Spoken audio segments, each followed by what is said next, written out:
Ésaïe, chapitre 22. Oracle sur la vallée des visions. Qu'as-tu donc, que tout ton peuple monte sur les toits?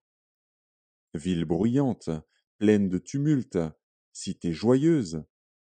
Tes morts ne périront pas par l'épée, ils ne mourront pas en combattant. Tous tes chefs fuient ensemble, ils sont faits prisonniers par les archers. Tous tes habitants deviennent à la fois captifs, tandis qu'ils prennent au loin la fuite. C'est pourquoi je dis, détournez de moi les regards, laissez-moi pleurer amèrement.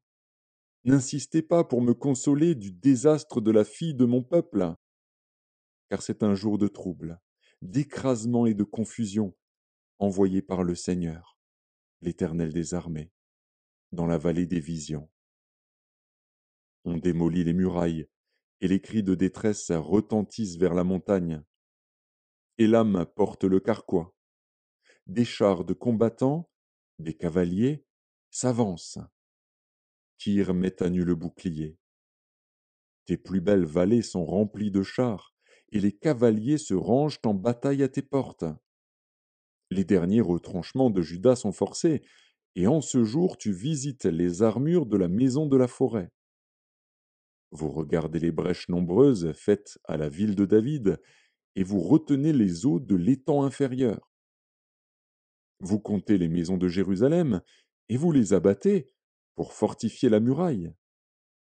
Vous faites un réservoir entre les deux murs pour les eaux de l'ancien étang.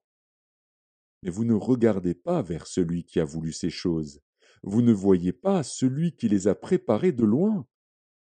Le Seigneur, l'Éternel des armées, vous appelle en ce jour à pleurer et à vous frapper la poitrine, à vous raser la tête et à ceindre le sac. Et voici de la gaieté et de la joie. On égorge des bœufs et l'on tue des brebis. On mange de la viande et l'on boit du vin. Mangeons et buvons, car demain nous mourrons. L'Éternel des armées me l'a révélé.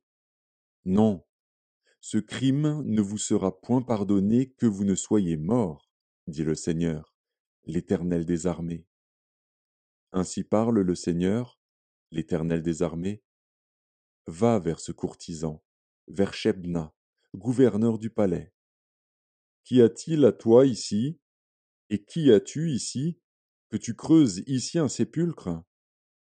Il se creuse un sépulcre sur la hauteur, il se taille une demeure dans le roc. Voici, l'Éternel te lancera d'un jet vigoureux. Il t'enveloppera comme une pelote. Il te fera rouler, rouler comme une balle, sur une terre spacieuse. Là tu mourras. Là seront tes chars magnifiques. Ô toi, l'opprobre de la maison de ton maître. Je te chasserai de ton poste. L'Éternel t'arrachera de ta place. En ce jour-là, j'appellerai mon serviteur Eliakim, fils de Hilkija. Je le revêtirai de ta tunique, je le ceindrai de ta ceinture, et je remettrai ton pouvoir entre ses mains. Il sera un père pour les habitants de Jérusalem et pour la maison de Juda. Je mettrai sur son épaule la clé de la maison de David. Quand il ouvrira, nul ne fermera. Quand il fermera, nul n'ouvrira.